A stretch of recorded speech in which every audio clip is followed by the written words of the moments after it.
Kwa ajili ya ile furaha iliyowekwa mbele yake akajikuta anastahimili. Kwa ajili ya furaha iliyowekwa mbele yake akajikuta anakoma. Haleluya. Bwana Yesu asifiwe. Anakoma kwa sababu anajua baada ya hili kuna furaha inayokuja. Baada ya hili kuna kicheko kinachokuja. Kwa akajikuta anastahimili. Akajikuta anakoma dhidi ya majaribu yake. Bwana Yesu asifiwe. Akajikuta anashinda yale majaribu kwa sababu anajua baada ya haya majaribu yajayo yanafurahisha. Bwana Yesu asifiwe. Haleluya. Hapo ndipo unajua kwamba kumbe tunda la furaha linakupa kushinda majaribu. Haleluya. Linakupa kushinda majaribu. Na kama sasa nakupa kushinda majaribu, ni muhimu kuwa nalo. Haleluya. Lakini ni muhimu kulistawisha.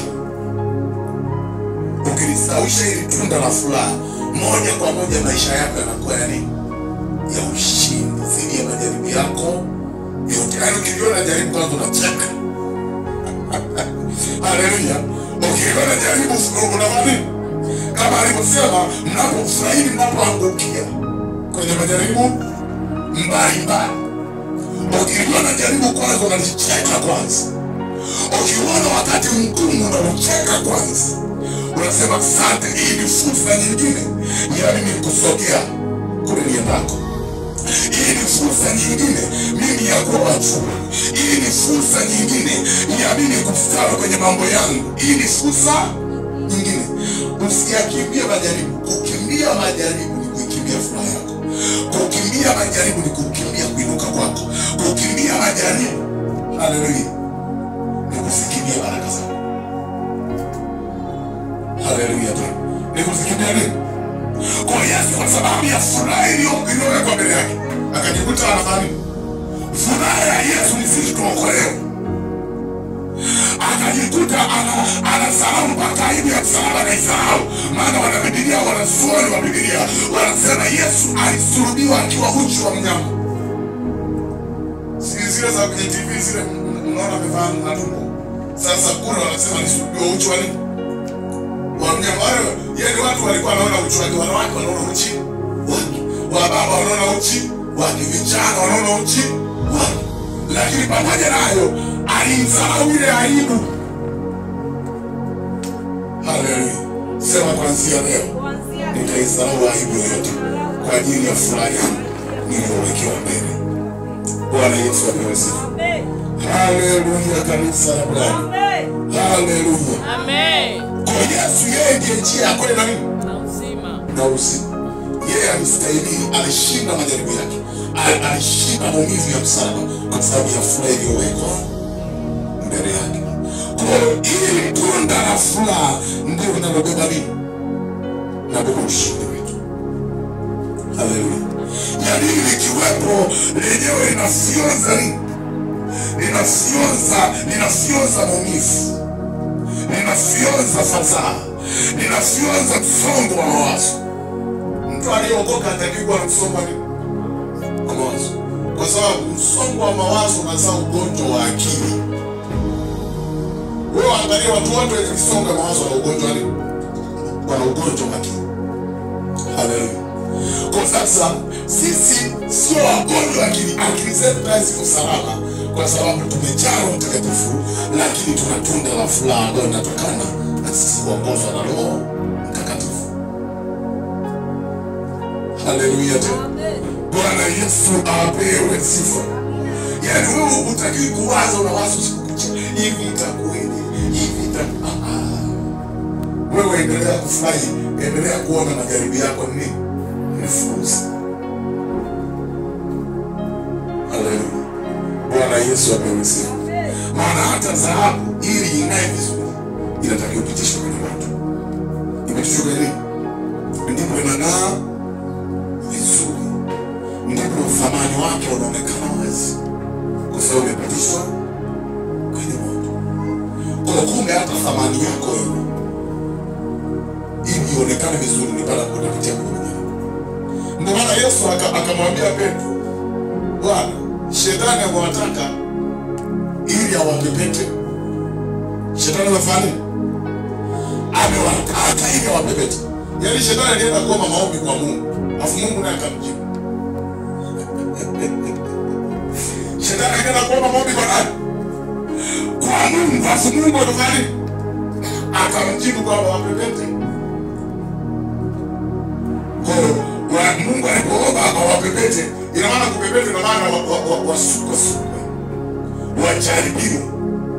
Kama vile shetani alikwenda kuomba maombi kwa Mungu kwa habari ya Ayubu. Mungu wetu ni mwema bwana. Anamjibu mpaka shetani. Anamjibu mpaka shetani. Lakini anamjibu shetani kwa faida yetu wenyewe. Maana majaribu yako kwa ajili ya faida yetu wenyewe. Hata shuleni huwezi kutoka darasa la 7 kwenda form 1 bila mtihani. Majaribu ina maana ni mitihani. Haleluya. Huo mtihani ambao utakufanya wewe uvuke uende hatua nyingine. Ona majaribu ni mtihani wa kukutoa eneo moja kwenda eneo lingine. Na majaribu siku zote ukiyatazama kwa mtazamo chanya, haleluya, kwa kweli kushinda ni rahisi. Haleluya. Kushinda nini? Ni rahisi ukiyatazama kwa mtazamo chanya. Lakini ukiyatazama kwa mtazamo hasi, yani majaribu ni magumu kuliko unavyofikiri. Majaribu ni magumu. Lakini ukiyatazama kwa mtazamo chanya, majaribu ni kitu chema na cha baraka sana kwenye maisha ya watu waliookoka. Haleluya. Sasa tunastawisheje hili tunda la furaha? Au tunalikuzeje hili tunda la nini? La furaha. Tunalikuza vipi? Usiende nyuma. Mitai. Haleluya. Tunalikuza vipi hili tunda la furaha? Kuna njia 3 za kulikuza tunda la nini? La furaha. Njia ya kwanza ni kutafuta uso wa Mungu. Sema njia ya kwanza ni kutafuta uso wa nani? Wa Mungu. Tutasomea Zaburi 16 mstari wa 11. Njia ya kwanza ni kutafuta uso wa nani? Wa Mungu. Kabla ya kusoma, nizungumzie kitu kizuri hapa na cha baraka.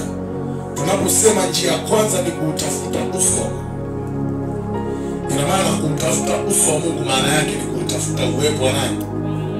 Wa Mungu. Uso wa Mungu umekaa badala neno la uwepo wa nani? Wa Mungu. Yani ili uwe na furaha kwenye maisha yako ya kudumu, uwepo wa Mungu pia unatakiwa wa kudumu kwenye maisha yako. Uwe nini? Mtumishi wa Mungu mmoja kwenye kitabu cha Zaburi anasema neno moja tu nataka kwa nani? Kwa Bwana. Neno moja pekee yake nalitaka. Nikae wapi? Nyumbani mwa Bwana. Nikae humo, nitafakari humo nyumbani mwa nani? Mwa Bwana. Aliposema neno moja nalitaka, alimaanisha kwamba nikae nyumbani kwa Bwana.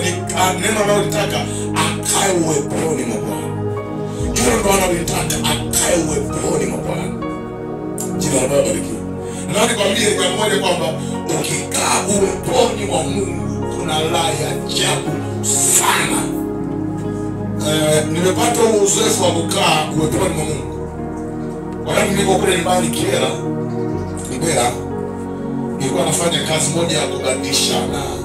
Nilikuwa mjasiriamali, nilikuwa nabadilishana masufuria na masufuria na kubadilishana mazao. Kwa nilikuwa natumia basikeli kwenda umbali mrefu sana. Kwa kuna siku nilibadilishana mazao alafu nikaacha huko. Sasa siku nyingine nikasema acha niende na nikabidana mazao. Nikawa nimeondoka. Siku hiyo tulitoka kujifunza somo zuri sana. Somo zuri sana. Bwana Yesu asifiwe. Amen. Somo zuri sana. Baada hapo nilisoma nikaanza kulitafakari. Wakati naendesha ile basikeli. Naendesha basikeli naenda huko kuchukua. Yale mazao yalikuwa wilaya nyingi, alafu mimi niko wilaya. Alafu nenda na basikeli mbali mrefu kilomita za kutosha. Naendesha basikeli. Nikaanza kutafakari ile somo. wakati natafakari somo nikajikuta nimevaa uwepo wa Mungu. Yani ghafla tu ule uwepo wa Mungu kanivaa. Alafu hiyo barabara ya vumbi, sioni mafua, sioni yani nijiona siku dunia. Nijiona siku dunia. Yani hapo ndio Mungu uwepo wa Mungu ndivyo. Yani najisikia yani ile furaha sijawahi sikia hata kwa kula ubwabwa na upenda. Ile furaha sijawahi sikia hata kwa kula chips huku nazipenda. Ile furaha sijawahi sikia hata yani ile furaha haipatikani kwa mwingine. Inapatikana ndani ya uwepo wa Mungu peke yake. Haipatikani kwa maneno mazuri ya mke, haipatikani kwa maneno mazuri ya mke, haipatikani kwa sifa zozote. Inapatikana tu ukiwa ndani ya uwepo wa Mungu peke yake. Ile furaha nilishangaa ajabu. Nikaendesha basikeli hapo. Alafu nilikuwa nimeanga kinyume kwa kipindi hicho nakodisha na basikeli. Kwa na basikeli nimenunua nyingi, alafu nakodisha. Kwa niliondoka pale kinyume, nimeondoka nimeacha sawaje nikabeba mzigo sio fulani. Nikaendesha basikeli, niendesha na kafuka. Nikaikuta barabara nzima. Na bishana magari na bishana pikipiki mafundi ya kutosha. Nikafika kule nikofika. Baada ya kufika pale nikafunga, nikachukua mzigo wangu nikafunga, nikarudi. Natafakari tu. Yani muda wote niko na kuchika.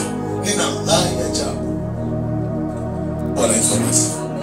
Nilipofika baadaye nawaambia wale nasema nimesharudi. Sasa wewe kwenda bwana. Sasa hivi ulikuwa umeondoka. Nikasema ndio nimesharudi. Ni pale niligundua inawezekana nibebwa na malaika. Maana ambao niliwaacha hapo wanashangaa. Nilibebwa na malaika. Wakasema inawezekana unatudanganya. Kumbe na walokole na nyumba zako waongo. Nikasema hapana, nimeenda na mzigo nimechukua, mzigo tayari nimetoa nyumbani. Mzigo nimeshachukua. Bali nikatambua kumbe mimi nilikuwa nimefichwa kwenye uwepo wa Mungu. Afu Mungu mwenyewe ndo aliyenibeba, nilishangaa. Bwana Yesu asifiwe. Lakini siku nyingine ambayo nilikaa kwenye yani nime-experience uwepo wa Mungu kwenye maisha yangu, siku ambayo nilienda kanisani peke yangu kuomba kwenye mkesha peke yangu. Nikaomba. Nilipokuwa naomba, siku ile ndo nilikuwa nimebatizwa kwa Roho Mtakatifu. Siku ambayo nimebatizwa kwa Roho Mtakatifu kwa siku ile nilikuwa nimejaa Roho Mtakatifu. Yeye tamani endelee kubujika tunaomba. Ndio siku ambayo Mungu amesema na mimi kwa mara ya kwanza kusudu au kusutumisha. Nilipomaliza pale, nilipomaliza yale maombi nikaamua kurudi siku ile nyumbani. Nikawa narudi natembea fumbani na kanisa ambalo likuweko. Ni kama dakika 45 kutoka nyumbani mpaka kanisa hili. Kutembea kwa Mungu. Kutembea usiku nikarudi nyumbani. Ile na wala Mungu ndo aliposema na mimi kwa namna ya ajabu sana. Mungu anasema na mimi. Siku ile nilisikia sauti ya Mungu. Mimi kama mimi. Akaniambia kuna mambo nilikuwa naomba.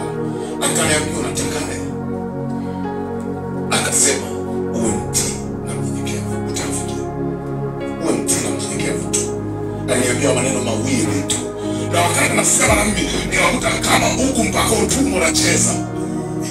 Mungu anasema. Yani Mungu akiwa anasema umekutana na SP. Yani hata yani hakuna kinachoshikika. Yaona pepenika. Ndio maana Biblia inasema waliokutana na malaika hata kwenye mpira walianguka. Sasa ukoropo na mtana na Mungu. Yani ilikuwa ni furaha ya ajabu kwenye maisha. Na hiyo furaha ndio iliyonifikisha hapa. Haleluya. Yani mpaka nilikuwa mtumishi wa Mungu, nimekuwa mchungaji. Ile furaha ndio iliyonifikisha hapa. Ya ajabu sana. Kwa ina maana anaposema tunapozungumzia kwamba kukuza tunda la fulani ni ile hali ya kutafuta uso wa Mungu. Ina maana kutafuta uso wa Mungu. Ina maana kwenye maandiko ile Zaburi 104 mstari wa 5 kama sikosea watatu wa 5 anasema mtakeni Bwana na nguvu zake. Anamaanisha utakeni uwepo wa Bwana. Kuna maneno mawili pale, mtakeni Bwana. Lakini tabisi takeni nguvu zake. Ina maana cha kwanza utake uwepo wake kwenye maisha yako. lakini cha pili utake na nguvu zake. Bwana sasa, yani kwa Mungu usiende kutaka tu nguvu. Nguvu ni sehemu. Haleluya. Ni sehemu ya Mungu, ni sehemu tu, ni package. Bwana sasa, ni package tu, iko katika sehemu ya nani? Ya Mungu. Lakini kikubwa ambacho tunatakiwa kukitaka ni uwepo wa Mungu kwenye maisha yetu. Haleluya. Kwa sababu Mungu ndio mwenye nguvu, akiwepo Mungu na nguvu zinakuja kwenye maisha yako. Nisome hilo andiko sasa na Zaburi 16 mstari wa 11. Zaburi ya 16 mstari wa 11 anasema, unijulishe njia ya uzima. Unijulishe njia ya uzima. Ya uzima. Mbele za uso wako ziko furaha tele. Mbele za uso wako ziko furaha tele. Jamaa anasema unijulishe njia za nini? Ya uzima. Ya uzima, na maana njia ambayo itanifanya mimi nikufikie wewe nani? Njia za uzima ni zile njia ambazo zinafanya mtu amfikie nani? Mungu. Aufikie uwepo wa Mungu. Maana mbele za uso wako kuna furaha tele. Kuna furaha tele. Yaani sio kuna furaha mbili au kuna furaha tatu. Biblia inasema kuna furaha tele. Mbele za uso wako, au tuseme mbele za uwepo wa Mungu kuna furaha tele. Kwa unapotafuta uso wa Mungu na ukaupata, ina maana moja kwa moja unakutana na furaha, ambayo hiyo furaha ni kinyume cha huzuni. Haleluya. Mara nyingi tumeingia kwenye mtego wa shetani kwa sababu ya huzuni. Maana huzuni ndio mara nyingi inawafanya watu wawe na manunguniko. Huzuni inawafanya watu wawe na nini? Na manunguniko. Na kwa sababu ya manunguniko